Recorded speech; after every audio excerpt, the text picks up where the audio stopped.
Hello दोस्तों, railway RPF constable भर्ती 2024 का नोटिफिकेशन आया है जिसमें 2250 पदों पर भर्ती आई हुई है।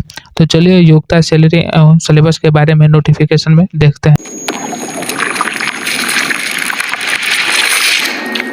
करते हैं दोस्तों, रेलवे मंत्रालय यानी आरपीएफ की जो कांस्टेबल की फॉर्म आई हुई है, तो देखते हैं कि इसमें क्या क्वालिफिकेशन क्या क्या रखा गया है। सिलेक्शन प्रोसेस की बात करें तो इसमें 3 फेज दिया गया है। फेज 1 में आपका सीबीटी एग्जाम होगा और फेज 2 में आपका फिजिकल एलिजिबिलिटी पीईटी होगा और फेज 3 में आपका डॉक्यूमेंट वेरिफिकेशन होगा। तो इन 3 फेज में आपका एग्जाम होगा।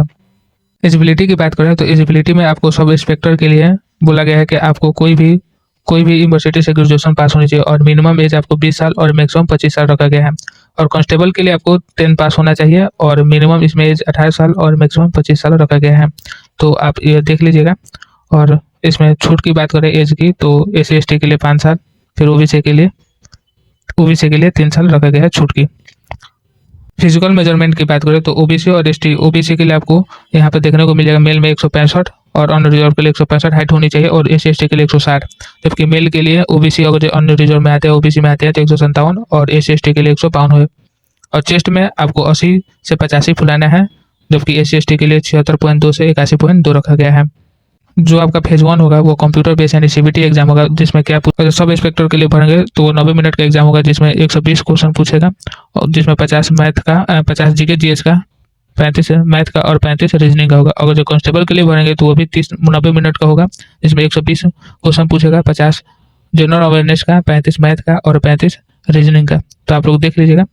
और सिलेबस ये है, उसका जो सिलेबस है कि जनरल अवेयरनेस में क्या पढ़ना है, फिर मैथ में क्या पढ़ना है, फिर रीजनिंग में क्या पढ़ना है, ये सब दिया गया है। इसको आप PDF डाउनलोड करके अच्छे तरीके से सिलेबस को कवर कर लीजिएगा।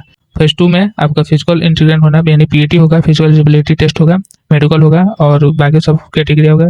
यहाँ पर दिया हुआ है कि अगर इंस्पेक्टर के लिए आप भरेंगे तो 1600 मीटर के लिए 30 सेकंड में आपको 1600 मीटर दौड़ना है।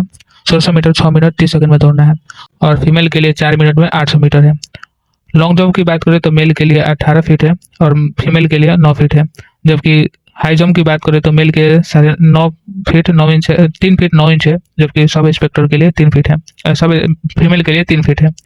वही कांस्टेबल और मेल और फीमेल की बात करें तो कांस्टेबल में अगर जो मेल है तो 5 मिनट में 45 सेकंड में 1600 मीटर दौड़ना है और फीमेल के लिए 3 मिनट 40 सेकंड में 800 मीटर दौड़ना है।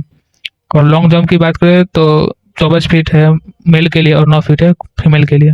और हाई जंप 4 फीट है कांस्टेबल में, हाई जंप 4 फीट है मेल के लिए और जबकि 3 फीट है फीमेल के लिए। तो आप लोग देख लीजिएगा पीईटी का। फिर उसके बाद मेडिकल होगा, फिर उसके बाद और फेज 3 में आपका डॉक्यूमेंट वेरिफिकेशन होगा। इसमें ये कुल ये जो है ये सब आपके पास होना चाहिए। आप लोग पढ़ने से देख लीजिएगा नोटिफिकेशन की आप हमारे पास ये सब है या नहीं है। यहाँ पर दिया गया है कि अगर जैसाई के लिए भरते हैं तो जिसमें 120 टोटल नंबर होगा और जिसमें आपको क्वालिफाई ओबीसी के लिए 42 नंबर लाना होगा 42% और SC/ST के लिए 36% लाना होगा क्वालिफाई के लिए। वही अगर आप कांस्टेबल के लिए भरते हैं तो 120 में से आपको ओबीसी के लिए 42 और SC/ST के लिए 36 लाना होगा क्वालिफाई के लिए। ये एग्जाम के लिए बोल रहा है। ये PDF हम टेलीग्राम चैनल पर अपलोड कर दे रहे हैं, उसका लिंक वीडियो के डिस्क्रिप्शन में है, वहाँ से डाउनलोड कर इस नोटिस को डाउनलोड कीजिए और बढ़िया से पढ़िए। और अगर आप इसमें योग्यता रखते हैं तो इसको भरिए। मिलते हैं नेक्स्ट वीडियो में नेक्स्ट टॉपिक के साथ, तब तक के लिए जय हिंद।